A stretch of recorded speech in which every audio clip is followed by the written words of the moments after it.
بسم اللہ الرحمن الرحیم الحمد للہ وکفی وسلام علی عبادہ الذین اصطفی اما بعد فاعوذ باللہ من الشیطان الرجیم بسم اللہ الرحمن الرحیم واتل علیہم نبأ ابنی آدم بالحق اذ قربا قربانا فتقبل من احدہما ولم يتقبل من الآخر۔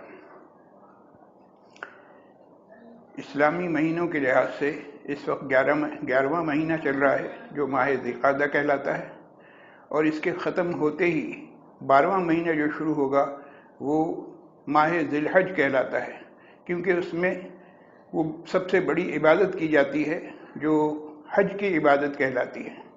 حج وہ عبادت ہے کہ ساری دنیا کے مسلمان ایک جگہ جمع ہوتے ہیں اور جو انہیں ترتیب بتلائی گئی ہے اس ترتیب سے وہ عبادات انجام دیتے ہیں، اس عبادت کا نام حج ہے۔ اس میں صرف وہی مسلمان شرکت کر سکتے ہیں جو اس جگہ پہنچیں گے، جبکہ اس بابرکت مہینے میں اللہ رب العزت یہ چاہتے تھے کہ اس کے علاوہ بھی ساری دنیا کے مسلمان اس ماہ مبارک کی برکتوں سے فیضیاب ہوں۔ چنانچہ اللہ رب العزت نے ہمیں موقع دیا اور ساری دنیا کے مسلمانوں کو موقع دیا کہ اس ماہ مبارک میں عبادتوں کے جمع کرنے کا جو طریقہ کار ہے اس میں تم بھی شامل ہو جاؤ۔ اور تمہارے شامل ہونے کا کیا طریقہ ہے؟ وہ یہ ہے کہ تم اللہ کی راہ میں جانور قربان کرو۔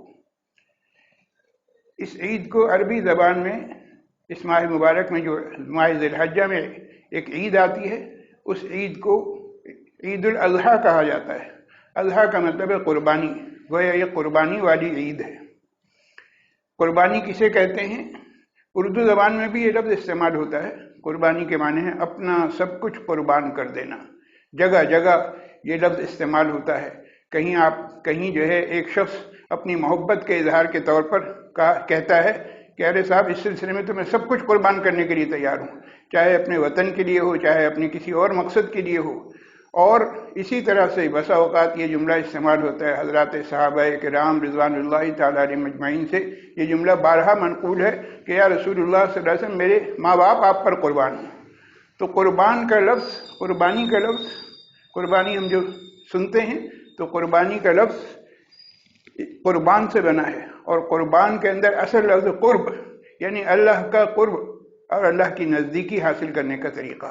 اللہ تعالیٰ نے فرمایا کہ اگر تم میرا قرب چاہتے ہو تو میرا قرب حاصل کرنے کا طریقہ یہ ہے کہ تم اللہ کے نام پر جانور ذبح کرو۔ اور صرف جانور ذبح نہیں کرنا، جانور ذبح کرنا تو ایک عام سی شکل ہے، اصل بات یہ کہ یہ جذبہ ہو کہ میرا تن من دھن سب کچھ اللہ کے نام پر میں قربان کرنے کے لیے تیار ہوں، جسے قرآن کریم میں فرمایا گیا قل ان صلاتی و نسکی و محیای و مماتی للہ رب العالمین۔